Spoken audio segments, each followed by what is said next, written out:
वैसे आप लोगों का विश्वास, दृढ़ आस्था कर्म के ऊपर विद्यमान है, लेकिन विश्वास मात्र से हम उसका सदुपयोग नहीं कर सकते और उसके दुरुपयोग से बच नहीं सकते, क्योंकि आयु कर्म के उदय के बिना कोई भी भव नहीं रह सकता। भव का मतलब एक प्रकार से गति से है। मनुष्य गति का उदय है तो मनुष्य आयु का अभी अवश्य उदय रहेगा। जैसे पेट्रोल काम में आता है, वैसे ही 8 कर्मों में आयु कर्म काम में आता है। ज़्यादा भी पेट्रोल आप दे देते हैं कभी कभी, और कभी कभी कम भी पेट्रोल देते हैं तो भी वह काम करता है। जैसे अभी मैं बोल रहा हूँ, इतना पर्याप्त है। इतना बोल रहा हूँ तो पर्याप्त है, क्योंकि कानों में जा रहा है। आप यदि दिमाग अन्यत्र लगाओ तो बात अलग, वो सुनने में नहीं आएगा। इसलिए कि यह आयु कर्म की जो उदीर्णा और उदय 2 प्रकार के चलती। एक मुनि महाराज ही है जो इसका सदुपयोग बहुत अच्छे ढंग से करते, और मुनि महाराज जब तक नहीं बनेंगे तब तक आयु कर्म की उदीर्णा अंतर अंतर मुहूर्त में उदय नहीं, उदीर्णा भी होती है। ये उदीर्णा का अर्थ एक प्रकार से अपव्यय मानने में कोई बाधा नहीं है। इसलिए जैसे कोई आवेग आता है आप लोगों को, कभी कभी संक्लेश हो जाता है कभी कभी, और दूसरे के ऊपर आपका वह जोर चलने लग जाता है। ये जो सारे के सारे कषाय से जब प्रभावित हो जाते हैं, उस समय यह कार्य होता है। मुनि महाराजों का ऐसा जीवन चलता रहता है, संकल्प के कारण इस प्रकार उनके आयु कर्म के उदीर्णा जो ज़्यादा तेज होता, वह अंतर मुहूर्त में अपने आप ही शांत हो जाता। जब गाड़ी आपकी टॉप में चलती है, सही बताओ उस समय पेट्रोल कितना खर्च होता है? ज़्यादा, लेकिन गति कितनी होती। हाँ, और आपको धक्का लगता उसमें, शांति के साथ आप जा रहे होते हैं, पेट का पानी भी नहीं हिलता। हिलता है? हाथ लगा कर देख लो।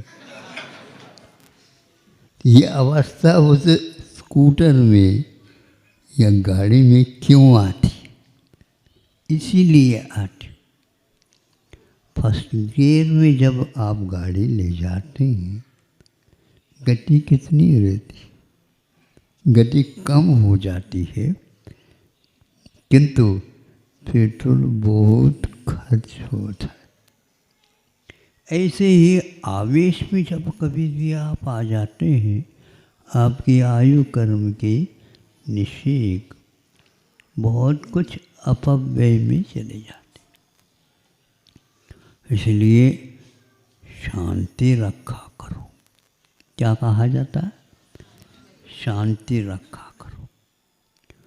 सोच विचार करके काम किया करो। कुछ भी समझ में नहीं आ रहा है, जोर मत लगाओ। जब समझ में आएगा तभी समझ में आएगा। जबरदस्ती करोगे नहीं आएगा ना। हाँ, इसलिए बच्चे अपने काबू में नहीं है, रहने दो, भूख लगने दो, अपने आप ही बच्चा खिसकता हुआ धीरे धीरे आ जाता है। आप लोग समझ लेते हैं। अब इसको अच्छे ढंग से आप नियंत्रित कर सकते हैं। तो ये आयु कर्म का आयु खैन मरणम कहा है। कुंद देव ने अपने शास्त्रों में आयु के क्षय से मरण होता है और वह क्षय होने के उपरांत दोबारा उसका बंध नहीं होता, दूसरा ही रहेगा, काम में वह नहीं आएगा पहले का। निकल गया। चाय का जो पाउडर रहता है ना, अब चाय बना लिया आपने, फिर इसके उपरांत जो भुरभुरा रह जाता है उसके द्वारा दोबारा चाय बना लो, नहीं बनता ना। उसी प्रकार आपकी आयु कर्म की दशा की बात, उसका उपयोग कम किया करो। करना तो है उपयोग, उसके बिना ये चल नहीं सकता, लेकिन दुरुपयोग नहीं करना। दीपक जल रहा होता, उसकी बाती भी ठीक आकार वाली होती है, किंतु जब दीपक भभकता है तो आप दूर सरक जाते हैं। क्यों? हमें न ले अपनी चपेट में, हैं? ऊपर कभी कभी कंबल वगैरह वूलन के रखे रहते हैं, नीचे दीपक रहते हैं, तो वह दीपक उसको भी पकड़ लेते हैं।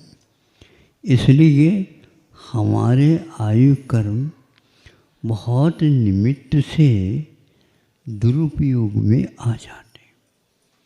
बहुत भोजन करना भी आयु कर्म के विषेकों के लिए, उदीरना के लिए, क्षय के लिए कारण हो जाते। इसलिए तो आप बोलते हैं कि हाथ रख करके, महाराज बहुत दुख कर रहा था, हाँ? तो दुख के कार्य करते होंगे आप। शांति रखा करो। दूसरे के ऊपर यदि आप अपनी गुस्सा उतारना चाहोगे तो बनेगा ही नहीं, उससे उल्टा और भभक जाएगा। इसीलिए हमारे आचार्यों ने कहा, कोई भी हो किसी को जबरदस्ती नहीं करे। वह कुछ आयु रहती है छोटी उम्र में, उस समय तो आप लोगों ने संस्कार उसको अच्छा नहीं दिया। जब बड़ा हो गया वह, तो उस समय आप अपने अनुसार उसको चलाना चाहो, नहीं चल सकता। जो सेप आप पहले देते हैं वही सेप अंत तक चलता रहता है, फिर बाद में वह नहीं होता। धाय वगैरह होते हैं ना, तो छोटा लड़का रहता है, उस समय आप देख लो, वह आपको सेप देती रहती है। नाक को ऐसे आप, हाँ, वैसे आकार कर देते हैं, आप लोग सुंदर दिखते हैं। नहीं है, नाक मान लो थोड़ी बहुत चपट जाए, फिर उसको कैसे छुपाएं? चश्मा डाल दो, उसके तरफ थोड़ी सी सेप बदल जाए, अब वह अंतिम क्षण तक रहेगा। इसलिए आप लोग प्रति समय इस आयु कर्म के साथ जी रहे हैं। मुनि महाराज के परिणामों में इतनी कोमलता आ जाती है, अंतर मुहूर्त में वह रुकती है उदीरना और केवल मंद।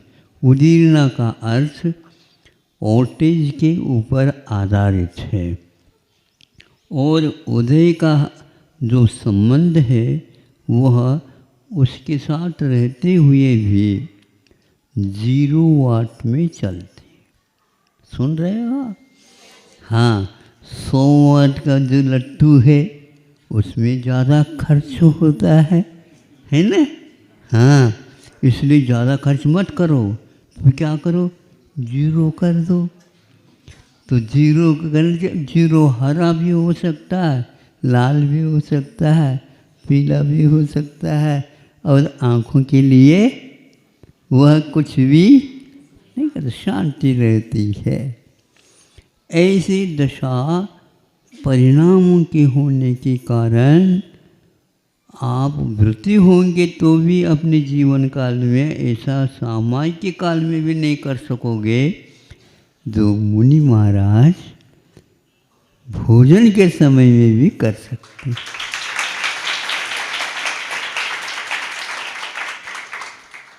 हाँ, ये महिमा रहती है। और कहीं भी वह जाए उस समय में भी मंद गति से वो चले जाते हैं। कोई भी गति से जाए परिणामों में शांति रहती है, तो वह उदीरना वोल्टेज जो है कम हो करके 0 तक आ जाता है। इसलिए मुनि महाराज की वृत्ति को देख करके ही आप शिक्षाव्रत पालन करते हैं। 4 शिक्षाव्रत है ना, किसकी शिक्षा मिलती है? तो मुनि महाराज की अथवा आर्यिका की। इस प्रकार वृत्ति अपने को रखने से जीवन में बहुत कुछ, बहुत का अर्थ ये होता है कि 2/3 यदि मान लो दुरुपयोग में आती है तो 1/3 ही काम में आ जाती। मुनि महाराज जी का 2/3 काम में आ जाती है, 1/3 उसका उदय के रूप में आ जाती। विकटाओं से हट गए, अपने आप ही शांति हो जाती। जिससे कषाय भवक्ति हो, उससे दूर रहो तो अपने आप ही शांति आती। तो मुझे शांति रहने दो, हम अकेले में छोड़ दो, ऐसे कहते हैं। यदि नहीं छोड़ते हैं तो फिर क्या करते हैं? बेहोशी का इंजेक्शन लगा देते, अपने आप ही रहो। कितने घंटों तक रखते हैं? बेहोशी में रखो। आप लोगों का जीवन का काल बेहोशी में ज़्यादा, होश हवास में कम।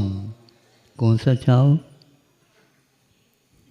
घर में रह करके भी आप घर से दूर रह सकते हैं। अपने आप ही चिंता पूरे घर की होने लग जाती है।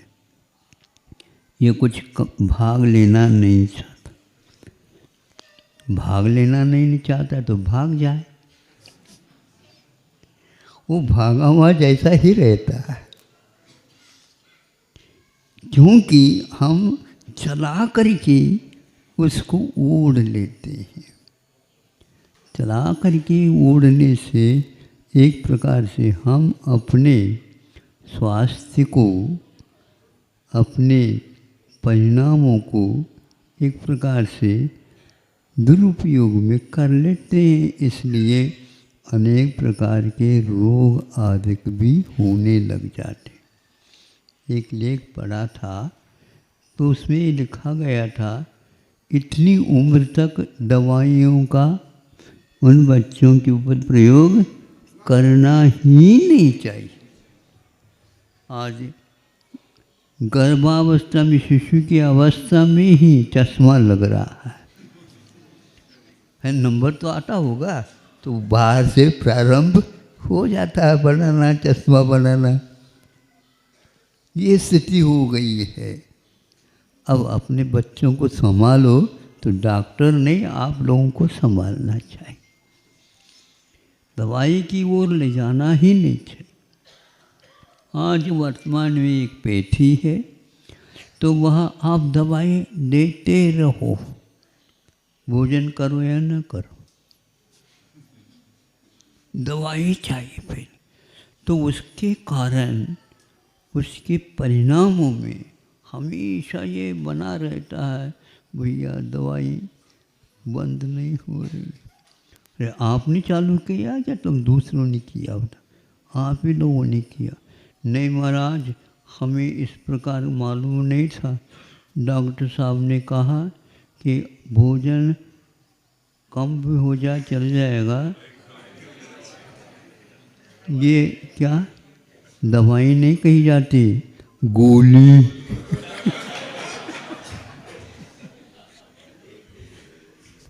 ये एक गोली से काम नहीं चलता, 2 गोली चाहिए। कुछ तो ऐसे कहते हैं गोलियों की फांकी लिया करो। गोलियों की फांकी एक हाथ से ले ले या दोनों हाथ से ले ले? बड़ा विचित्र दिन आ गया। इसलिए मैं ये कहना चाह रहा हूँ, अपनी आयु को बढ़ाना चाहते हैं तो 3 काल में आयु बढ़ती नहीं, किंतु उसका दुरुपयोग हम रोक सकते हैं। तो आज भी विश्व में कुछ लोग 100 से भी ऊपर जीने वाले हैं, और विज्ञान ने सरासर जो है रूप से देखते हैं तो वह 50 से भी नीचे आ चुका है।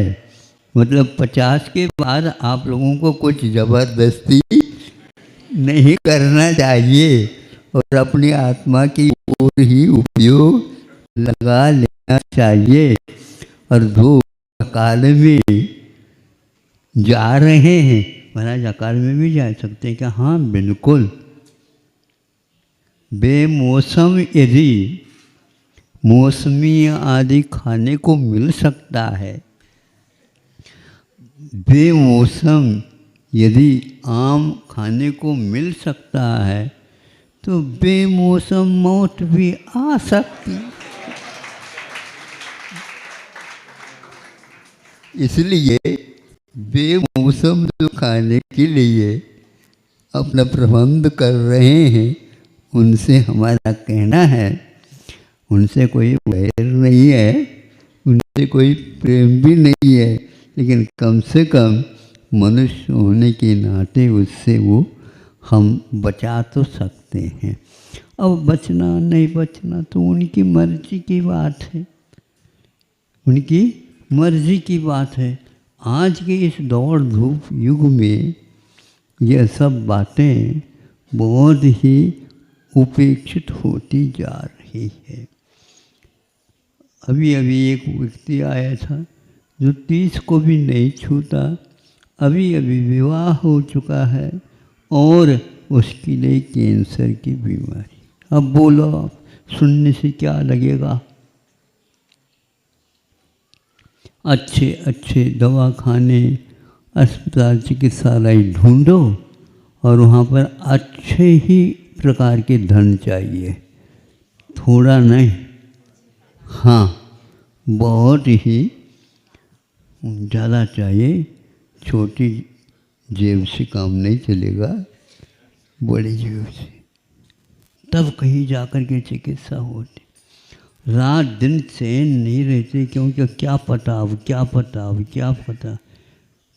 देश और विदेश तक जाओ, वहाँ की दवाई इत्यादि खा करके आओ, फिर भी विश्वास नहीं होता है। किंतु अच्छे स्वस्थ शरीर यदि रहते हैं, मरते मरते भी वो नहीं मरते। एक शास्त्र में लिखा भगवती आराधना में कि नाड़ी की जो फड़कन ये बंद भी हो जाए, दुख को ये भी बंद भी हो जाए, सभी प्रकार से शांत हो गया, फिर भी एक आध घंटे तक धीरे धीरे नमोकार मंत्र का जाप आप करते रहो, क्योंकि भीतर से वह यंत्र चालू है। बाहर से जो बिल्कुल बेहोश जैसे लग रहा है, फर्ज कैसे करे क्या करे, कुछ नहीं करो, उनके हाथ में माला दे दो, माला देते ही फेरने लगा। इसका अर्थ भीतर से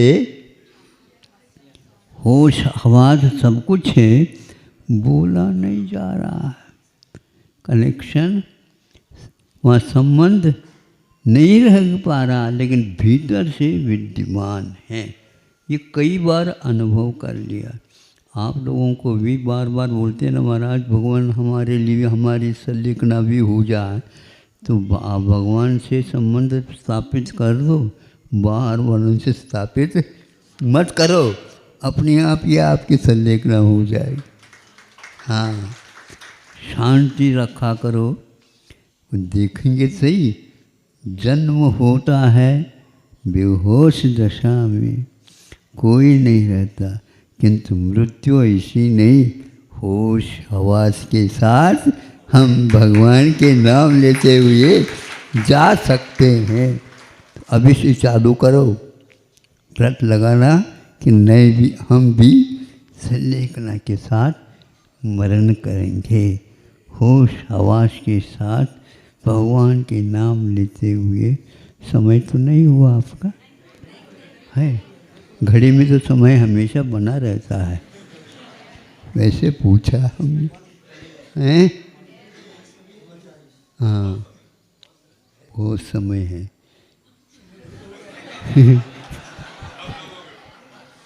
बहुत अच्छा, बहुत समय है, तो सदुपयोग करो।